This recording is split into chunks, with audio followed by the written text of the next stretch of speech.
Thank you, everybody. It's an honor to be here today with all of you to accept this award and share it with direct care workers back in New York and those across the entire country. I want to thank them today for always being there for our family, our friends, and our neighbors. And I think we should give them a big round of applause. I know this is being live streamed. Yep. I'm truly honored. I'm humbled. As you heard, my son Michael is part of my inspiration. He was diagnosed with autism when he was 3 years old. And over the years, we have faced many challenges together. And together, we have overcome many of those challenges. My son Michael just turned 16, and I can tell you, autism does not stop him from learning about the world around him more and more every day. Because my message to him has always been, your disability does not define you. And thank you. I always mention him, especially on days like today. As I said, he's my inspiration, he's my angel. He doesn't talk very much, but he teaches me new things every day. As a father, it's very hard to watch him struggle with words, and I know it's very hard for him to make friends, but I can tell you he's my best friend. And this recognition is more about him than it is about me, and all those living with developmental disabilities having a voice in our state legislature. Learning my son had autism was a scary diagnosis as a new father, and I didn't know what the future would hold. But it has led me to some of the most rewarding and most important work I could ever be doing.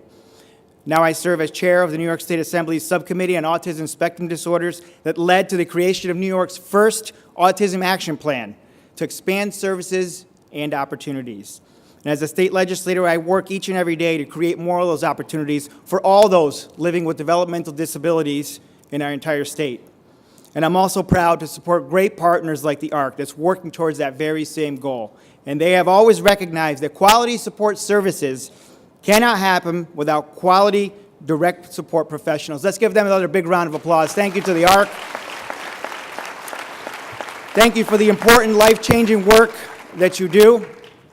The truth is, my son is one of more than 128,000 New Yorkers with developmental disabilities who often can't speak for themselves.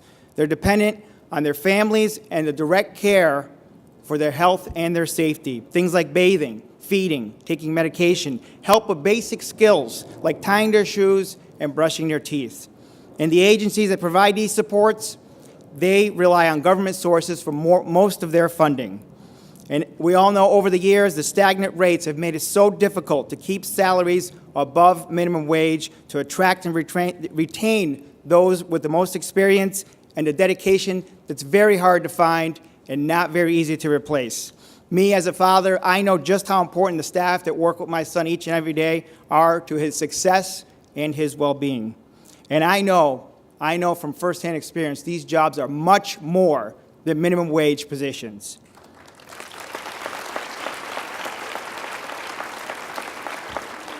And in New York State, it was time to make a difference. We simply cannot cut corners when it comes to direct care. And the message at the state capitol was very simple.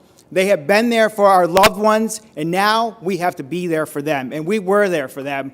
This year, we had quite the battle during the state budget process in New York State. And yes, we won that battle together. Successfully securing that critical funding will begin to make a difference. It means that those with developmental disabilities and families in New York will be able to continue to count on the essential supports and services that make a difference in their lives. And I know we have more to do. When we get back, we have a lot more to do. I know we can accomplish more together. I've heard from so many self-advocates, care providers, and they all agree. Direct care professionals are a vital part of our society. For people like my son, Michael, they have been there to help him reach his full potential, to engage the community on his own terms, and to be as independent as possible. And tonight, I say thank you to the direct care workers across this country. I have been here with you. I continue to stand with you in this fight for fairness. As elected officials, it defines who we are. It's up to us to make sure that you can keep doing what you do best, provide the best care possible for the people we care about and the people you care about. And I will be here fighting for you. As a father, as a representative, and as a proud New Yorker, I'll continue to be a voice for kids like my son, Michael, and all those living with developmental disabilities. Thank you for having me. It's an honor to receive this award. May God bless all of you, and may God bless your families. Thank you so much.